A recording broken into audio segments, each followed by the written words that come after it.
आज की इस वीडियो में हम सीखेंगे कि प्रपत्र 3(1) कैसे भरा जाता है, क्योंकि अभी बिहार में ज़मीन सर्वे का काम चालू है जिसमें प्रपत्र 3(1) का फॉर्म भरना ज़रूरी है। तो इस फॉर्म को कैसे भरेंगे आज की इस वीडियो में हम स्टेप बाय स्टेप बतलाने वाला हूं, इसलिए वीडियो को शुरू से लेकर लास्ट तक ज़रूर देखिए। तो चलिए आज का वीडियो हम कर लेते हैं स्टार्ट। सबसे पहले आपको इस फॉर्म को लेना है। ये जो फॉर्म है आपको किसी भी कंप्यूटर दुकान में मिल जाएगा। अगर फॉर्म नहीं मिलता है तो आप इंटरनेट से भी डाउनलोड करके अपना इसको प्रिंट आउट करके निकाल सकते हैं। यहाँ पे इस तरह के देखने को मिलेगा। सबसे ऊपर में ही आपको इस फॉर्म में लिखा हुआ मिल जाएगा बिहार विशेष सर्वेक्षण एवं बंदोबस्त तकनीकी मार्गदर्शिका। इस तरह से देखने को मिलेगा। यहाँ पे देखने को मिलेगा आपको प्रपत्र 3(1) इस तरह से यहाँ पर वंशावली का भी इस तरह से जिक्र किया गया है, जिसमें आप वंशावली से इस फॉर्म के जरिए आप वंशावली अपना बना सकते हैं, जिसमें अधिनियम की धारा 5(1) इस तरह से लिखा हुआ मिलेगा।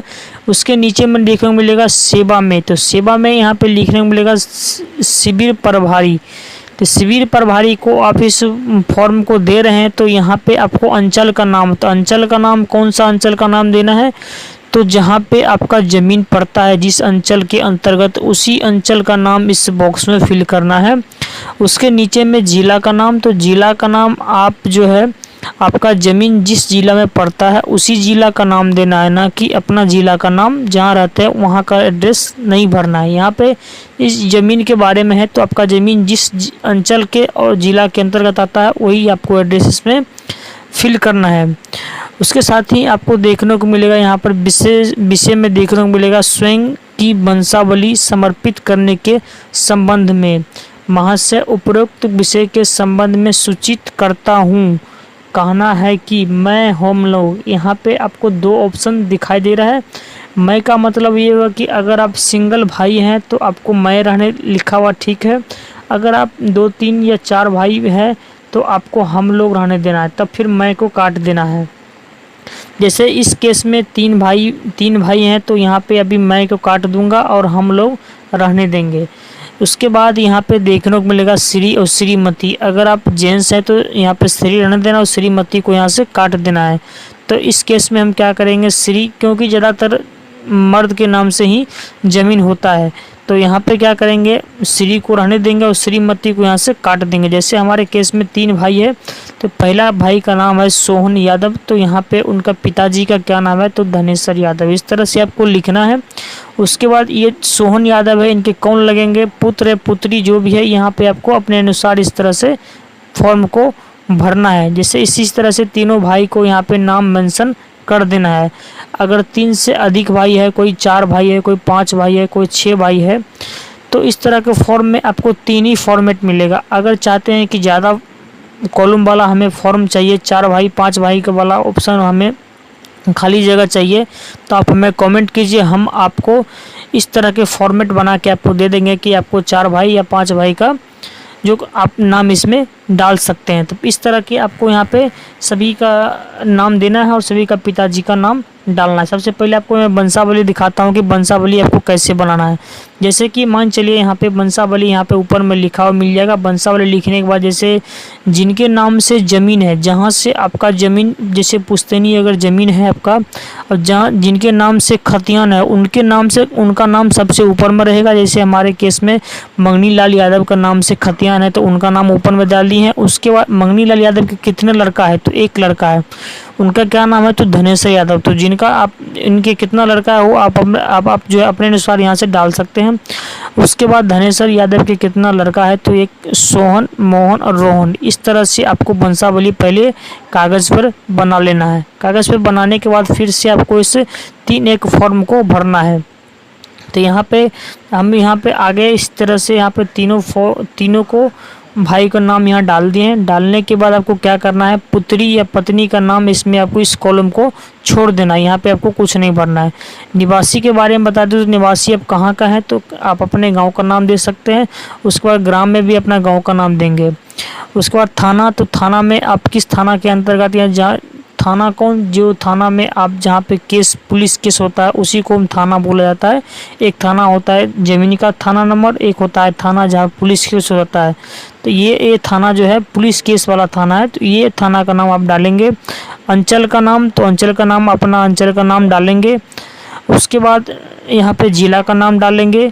उसके बाद जाति में जैसे यादव है तो ग्वाला लिखना है, अगर कुर्मी है तो आपको जो है, अगर राय जी है तो कुर्मी लिखना है, या साहनी है तो जो भी है आप जो भी जाति है अपना जाति का नाम यहाँ पे लिख देना। अगर राजपूत है तो यहाँ पे सिंह है तो राजपूत लिखना है। इस तरह से आप अपना जाति का नाम मेंशन करेंगे।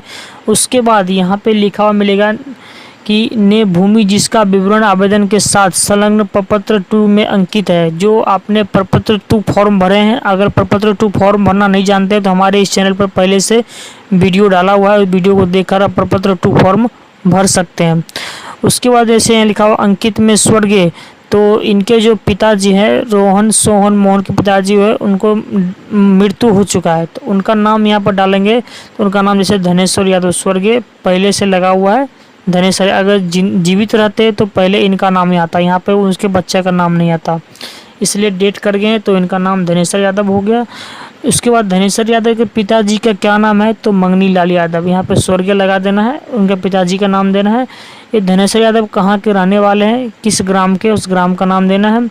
उसके बाद यहाँ पे समझने वाली बात है, यहाँ पे कई सारे किसान घबरा जाते हैं और गलत फॉर्म भरने के चक्कर में जो है उनका फॉर्म रिजेक्ट हो जाता है, इसलिए इस वीडियो को शुरू से लेकर अंत तक जरूर देखिए।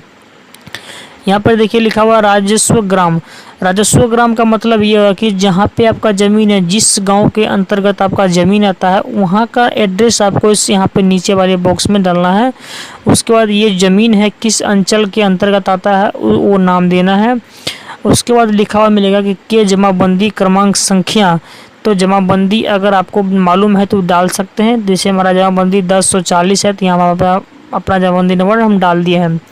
मैं प्रविष्ट की थी कि यहाँ पे जो है खतियान में अंकित खाता, यानी खतियान अगर आपके पुश्तैनी ज़मीन है तो खतियान लिखा हुआ सही है, तब उसको बॉक्स में कुछ नहीं करना है। अगर आपने ज़मीन खरीदा है तो यहाँ पे क्रय लिखना है, या फिर आपको कहीं से दान में मिला है तो दान में लिखना है, या जैसे भी आपको ज़मीन ये मिला है उस तरह का यहाँ पे आपको लिख देना है। लिखने के बाद यहाँ पे आपको लिखा मिलेगा खाता संख्या, तो ज़मीन का जो खाता संख्या हो कितना वो आपको यहाँ डालना है, अपने रसीद में या केवाला में देखकर डाल सकते हैं।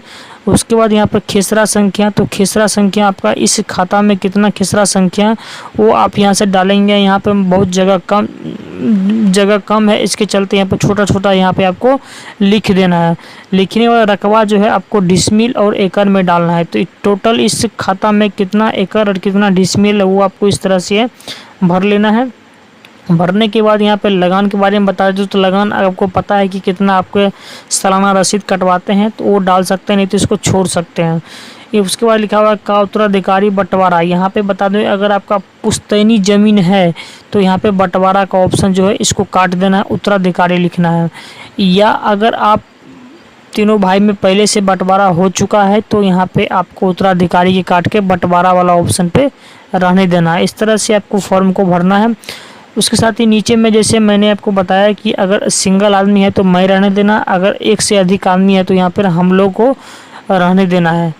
निम्न वंशावली वृक्ष से उत्तराधिकारी के आधार पर हित अर्जित किया हूँ मैं वंशावली वंश वृक्ष मूल खतियानी पंजी 2 के अनुसार नीचे वंश वृक्ष टेबल फॉर्म बनाए। जैसे हम यहाँ पे आपको टेबल फॉर्म जैसे बनाए हैं इस तरह से आपको फॉर्म बना लेना है। अगर बहुत कम इसमें अगर आदमी है तो यहाँ पे ही बना सकते हैं, नहीं तो एक सादा पेज लेकर यहाँ जो है उसको बना लेंगे। इस तरह से बनाने के बाद जो है यहाँ पे आपको देखने को मिलेगा कि अतः अनुरोध है कि प्रपत्र में अंकित वंशावली के आधार पर तथा प्रसंगत भूमि में उत्तराधिकारी के आधार पर मेरे हम लोग के नाम पर सर्वेक्षण प्रक्रिया से तैयार होने वाले अभिलेख में खाता खोलकर संबंधित खेसरों को उसमें प्रविष्ट करने की कृपा की जाए। उसके बाद अनुलग्नक में जो है आपको जैसे बताया कि वंश वृक्ष बना के यहाँ पर लगा देना है।